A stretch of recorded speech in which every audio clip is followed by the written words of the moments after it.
Presidente Serracchiani, oggi nel concreto si sono fissate delle date, degli appuntamenti e soprattutto un progetto che è un grande rilancio turistico non solo di Trieste ma di tutta la regione. Assolutamente, dietro alla riqualificazione e ristrutturazione del Museo Ferroviario di Trieste c'è davvero un rilancio di tutto il sistema ferroviario storico e turistico della regione. Partiamo con il treno storico appunto della vecchia linea storica che da Trieste Campomarzio arriva a Miramare.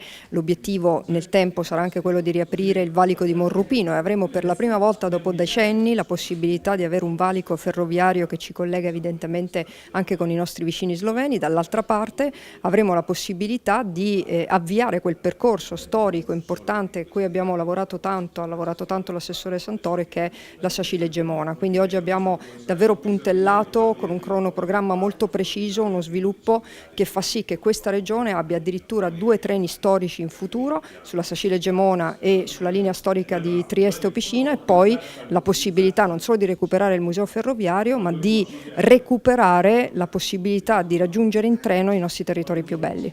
L'ingegner Moretti ha spiegato che ci sono degli esempi virtuosi in Italia gestiti proprio dalla Fondazione che sono stati dei volani turistici e con la nostra regione questo sarebbe quel tocco in più che manca.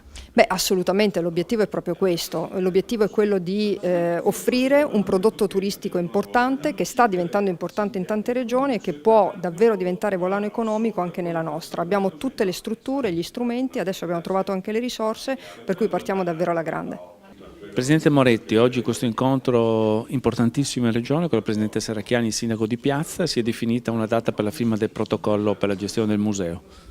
Sì, è il 18, naturalmente ci saranno anche le Ferie dello Stato con Isai Mazzoncini e anche il Ministro Dario Franceschini del MIBAC. Giornata importante perché stiamo completando naturalmente le definizioni degli impegni reciproci che riguardano da un lato la rimessa a punto del museo Campomarzio, voi triestini lo conoscono molto bene, con un progetto molto importante che si farà in fasi, un progetto che complessivamente impegna 18 milioni di euro.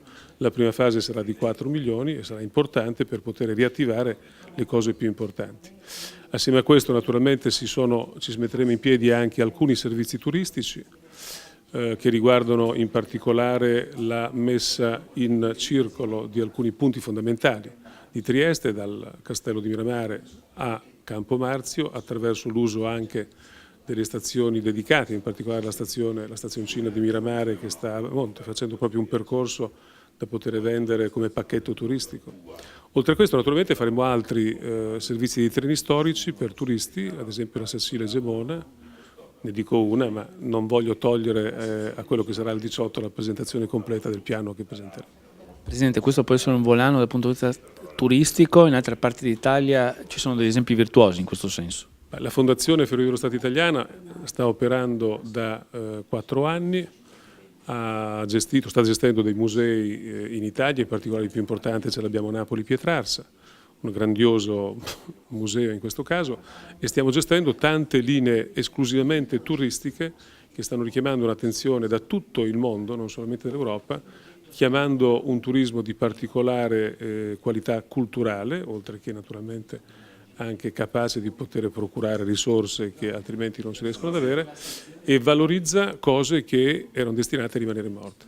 Naturalmente Trieste ha una sua bellezza, al di là di quello che possiamo offrire noi, possiamo contribuire a dare una piccola gemma in più a quella che già è la corona che Trieste ha. Signor Sindaco, oggi con l'ingegner Moretti, la Presidente Serracchiani, un appuntamento importante perché si è definita una data e soprattutto un evento che rimarrà nella storia. Certo, molto importante per la nostra città, poi una delle zone più importanti della città, perché con lo spostamento del mercato ortofrutticolo quella zona diventerà un luogo straordinario, il Parco del Mare da una parte, spostamento del mercato ortofrutticolo, per cui con l'arrivo della SPA, adesso con l'arrivo di questo finanziamento metteremo a posto il museo ferroviario, per cui un altro attrattore per la nostra città. Soprattutto dal punto di vista turistico, in questi anni, grande rilancio della città, questo potrebbe essere veramente quel tocco in più. Sì, appunto, come dicevo prima, un ulteriore attrattore. Allora abbiamo il Parco di Miramare, abbiamo Italy, abbiamo il Porto Vecchio, adesso il museo ferroviario è un'altra chicca importante. Ingegnere Cantamessa, oggi si sono definite le date di quello che sarà un percorso importante che riguarda la Fondazione Friuli Venezia Giulia. Vogliamo ricordarle? È un processo molto articolato, ma io direi molto concreto. Parte da Trieste con il ripristino di tutta la sua infrastruttura ferroviaria storica, dalla stazione Museo di Campomarzio fino al Castello di Miramare, percorrendo la vecchia ferrovia di Rozzol, che sarà completamente riattivata. Riattiveremo l'antico valico di Monrupino, da dove si entrava dalla Jugoslavia ai tempi quando non c'era il transito di Villa Opicina. Consentirà di fare arrivare treni turistici sia dall'Austria che dalla Slovenia, diretti appunto al Museo di Miramare, al Castello di Miramare e al Museo di Campomarzio. Non è tutto, perché oltre a questo, entro la fine dell'anno attiveremo il primo tratto della Pedemontana, da Sacile a Maniago per i treni del trasporto pubblico locale e da Maniago a Gemona del Friuli con i treni storici che riusciranno a portare molti turisti nelle oasi naturalistiche del Tagliamento. A questo punto dico che il rondò ferroviario di Trieste e del Friuli Venezia Giulia sarà un'offerta di turismo ferroviario molto molto attrattiva, soprattutto dall'estero.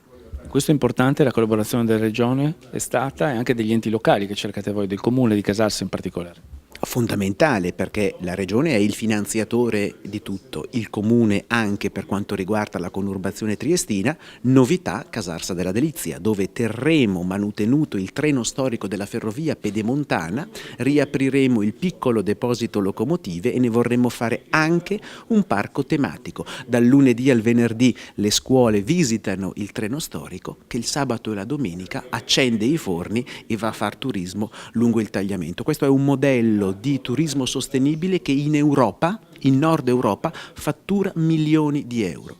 In Italia è agli inizi, devo dire da direttore della Fondazione FS che in Italia, con investimenti che io vi ho descritto, la Regione Friuli Venezia Giulia si mette al secondo posto dopo la Campania in investimenti in turismo sostenibile su ferro.